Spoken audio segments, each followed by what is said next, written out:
With council budgets cutting social care and A&Es already struggling, will the NHS fail this winter? Will the NHS fail? We heard the reports today where it's not achieving its targets.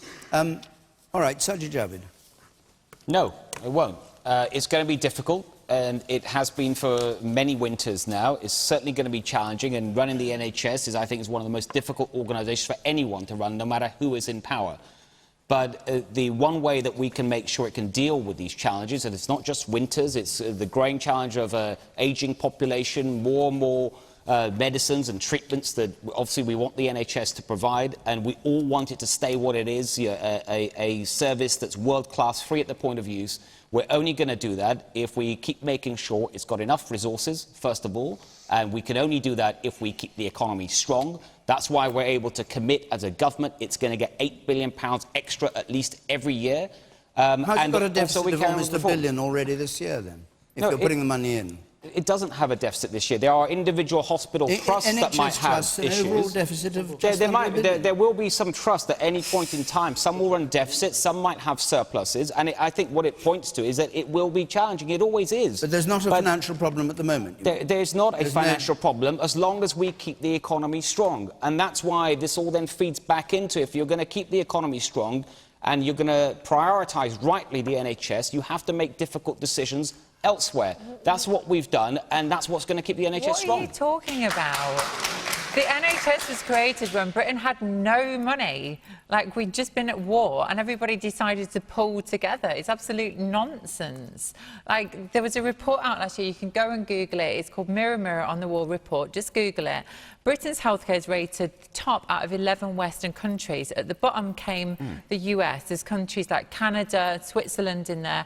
We came out the best. And actually, there is money. We just need to put it in and make sure that it's run properly. That's all. The NHS is the best thing that we've got in this country. And to say that, oh, we don't have a lot of money, we've got to focus on the economy. No, we need to focus on the NHS. The money's there if we want it. Respect, I think I didn't say that. I said we prioritise the NHS. We have got the money, but it's only if we keep the economy strong. That's why we're putting in the extra £8 billion a year. That's why we're the only party at the last election that signed up to the Simon Stevens plan to not only to find efficiencies, but also to keep putting the money in. Keep putting extra money in every year. Oh, what do you mean by finding efficiency? Just further adding privatisation? You're running it down, is what you're doing. Simon Stevens. Standards are going down. Simon Stevens says the quid pro quo of the £8 billion put in was used to find £22 billion worth of savings. Are you finding those with A&E levels missing their target? 5,000 patients in beds who should be discharged, ambulances missing their targets? I mean, it doesn't sound as though it's working. I'm the first to accept the NHS has challenges. Of course it has challenges. When you're trying to have an organisation with over 2 million employees that is trying to offer a service that is free at the point of view, it's going to have these challenges. We have a growing population. We have greater need all the time. And there's no government that's ever been in office that hasn't had issues with the NHS. But one thing I do know is absolutely required is it needs more money each year, and you're only going to have that if you have a strong economy. You sit at the back there. I thought I wasn't going to talk tonight, but when you mentioned the NHS, it really upsets me. Basically, I work in the NHS, and it's cut upon cut upon cut. I never see any money coming into the NHS. Every day I go to work, it's about cutting something. It's about having higher targets. It's unbelievable the amount of stress in the NHS. Most people I work with can't wait to leave. Okay. And the woman in yellow there, in the fourth row, with the spectacles, yes, you. So you confidently said no, the NHS isn't going to have a crisis this winter. So what do you think about Jeremy Hunt having completely lost touch with 45,000 junior doctors?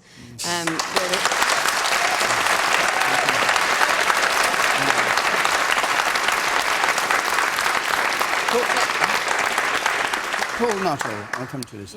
Well, the NHS is in a terrible crisis. It's the second year on the run. It's over budget by £1 billion in first quarter. Ambulance targets are being missed. A&E units are missing targets. 111 is, well, it's just a joke, really, isn't it? Let's be perfectly honest about it.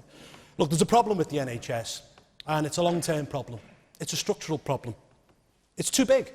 There's too many managers. You know, under Labour, look, hold on. Under Labour, between 1997 and 2010, the NHS budget trebled, OK?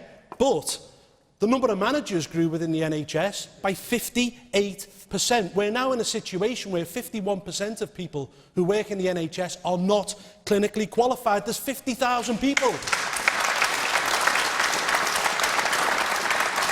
There's 50,000 people who work for the NHS who are on over 100 grand a year. Now, is that the porters? Is that the nurses? Is that the ambulance drivers? Of course it's not. And then, of course, you've got the PFI deals, which is saddling the NHS with a debt of £2 billion every single year. Okay. Yes, hold on, Paul. Wait. I'll come back to you. Yes, you're in the front here. I'm a social worker in a children's hospice locally. Yeah. And every day I work alongside health, social care, education. My son is a police sergeant and my daughter-in-law is a teacher.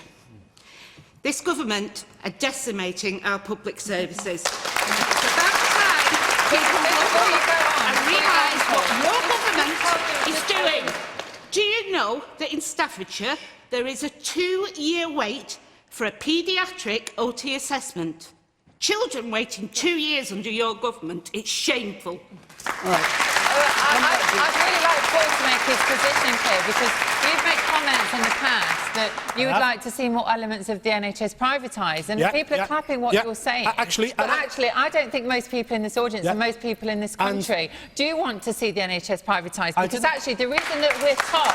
No, sorry, Paul, I'm going to finish. The reason that we're top of that league table in terms of healthcare and the US is at the bottom and we're not in a Breaking Bad style situation is because we have nationalised healthcare. So would you like to clarify and make clear your position on privatising the NHS? Let me clarify my position.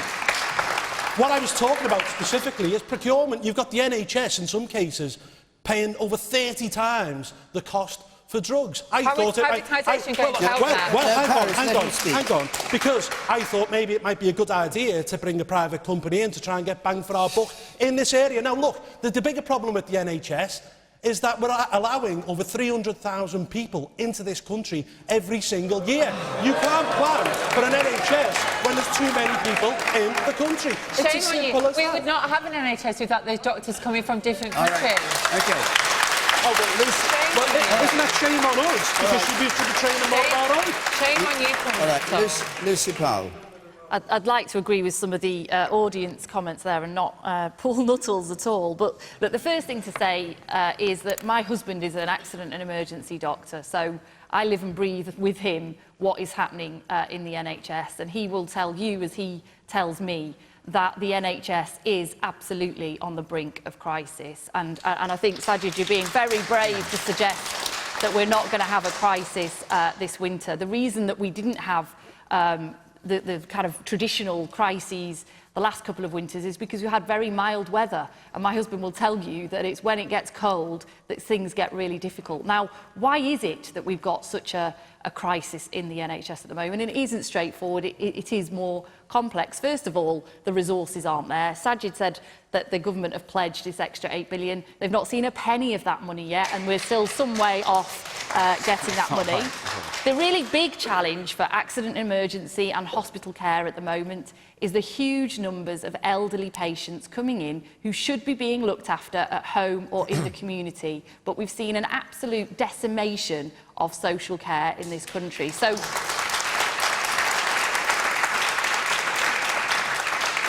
I think, as David Cameron himself is now admitting, the cuts to local government are having a devastating effect, and the problem just goes elsewhere and moves elsewhere, and it's moving to frontline National Health Service. We've also seen top-down reorganisation of the NHS, which we didn't need to see, which has put competition now at the heart of the NHS. So I'll give you an example. The tender in Manchester, in Greater Manchester, for the ambulance service, the patient transport service, had to go out to competition. It was awarded by 1 point on some narrow measure to a bus company. That bus company has now had to pull out of that operation because they fiddled the numbers and got bonuses that they shouldn't have got. We had a terrible bus company running the ambulances there. Can I just take you to the broader point? Yeah. When we were going through the election campaign, my memory is that Labour was proposing less money, less extra money for the NHS than the Conservatives. Well, That's right. no. That's right. No, we were proposing a cash injection into the NHS of £2.5 billion this year. Yeah, but what about each year? Each year? And we proposed resources to social care. So you give with one and you take away another. You have proposed, and we've yet to see the money, and Simon Stevens, the head of the National Health Service, has called you up on this week. You have proposed an extra £8 billion by the end of this Parliament. That's in 5 years' time. You have yet to say where that money's come from. That is not helping the deficit that the NHS is facing now, and it's not helping the crisis that the NHS is facing now. So it's made up money. Yes, certainly. Why did Labour cut why did Labour cut NHS spending in Wales? Well, you know that because the budget agreement. You know as well as I do, Sajid, that the budget agreement in Wales it's a question is all of priorities. We've had it's all about throughout devolved the UK. budgets, It's a and question there are of different priorities. issues there. Right. That's nothing to do. I'm incredibly proud of what the Labour Party did in 13 years of government, which has brought the NHS back from its knees, and created a world-class service. Well, you ask anyone who works in it, and what the Conservative government are doing now with junior doctors just speaks absolute volumes. They have got no respect for. The people who are on the front line, and they're cutting their pay. A number of voices raised against that opinion. What do you say there, you sir? If we weren't in debt by the last government through PFI deals that are ridiculous.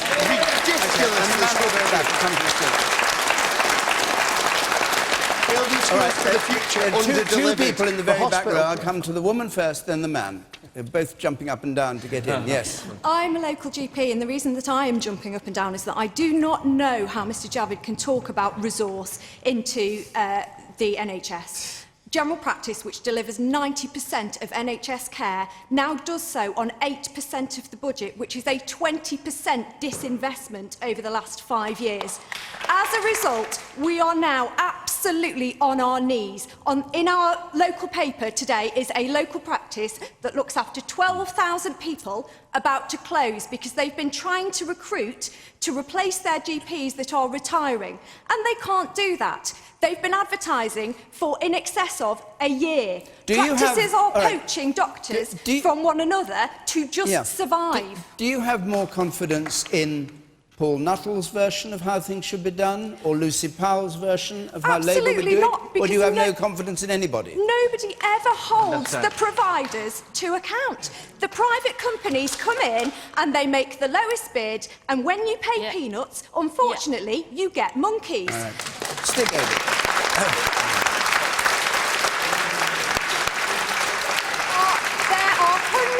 People across this country who are facing their future without a GP. All right, Stig Abell. I think the problem's been animated by this conversation. The NHS, which was an idea of the Labour Party, is too big an issue to be given over to politicians to squabble over. And the problem is, the NHS has a problem here that is a 30-year problem. It is a 30, 40, 50-year problem as we get older, as we live longer, as we have more illnesses that require treatment. It cannot be solved in a 5-year electoral cycle. It cannot be solved by health secretaries who are there for 1 or 2 years and have got an eye on the next job. It cannot be solved by people squabbling over who thinks they could give more than another. It needs someone to say, this is an absolutely existential crisis for something we feel very strongly about in this country. It needs to be a cross-party look ahead, not to electoral cycles, but saying we need 30 billion, we need 40 billion. Let's find what the right figure is and get an agreement to spend it, and we're going to find ways to stop wasting it. Have you ever known? Can you seriously imagine opposing parties in a democracy trying to win an election agreeing on the amount? And it's a huge amount from the budget that will go. No, I can't. Because it means taxation levels, it means spending levels on I can't see it happening, but I just think that there's a moment... It's pie in the sky. Well, no, I think there's a moment in which we have to look at, is it worth people having an argument about who said they would give more to the NHS or not? Or is the argument actually about, for the next 30 years, when populations are going to live till 100, 120, 1 in 3 people, 1 in 3 diagnoses of diabetes, this is an existential crisis, and it might not be possible in the end for all politicians to agree, but to not treat it as a football to kick around would be a very good beginning. All right. The woman, yeah, I'll come to you. Yes. You, and I'll come to you. Yes. Briefly, if you would. We've got more topics to go on to. A brief back comment. up the point that the GP made? There is a real crisis. I have a daughter who's a junior doctor, a son who will be a doctor. They are not going to be staying in this country to work under those circumstances. On the 8th of December, there will be a strike unless Jeremy Hunt does something about it.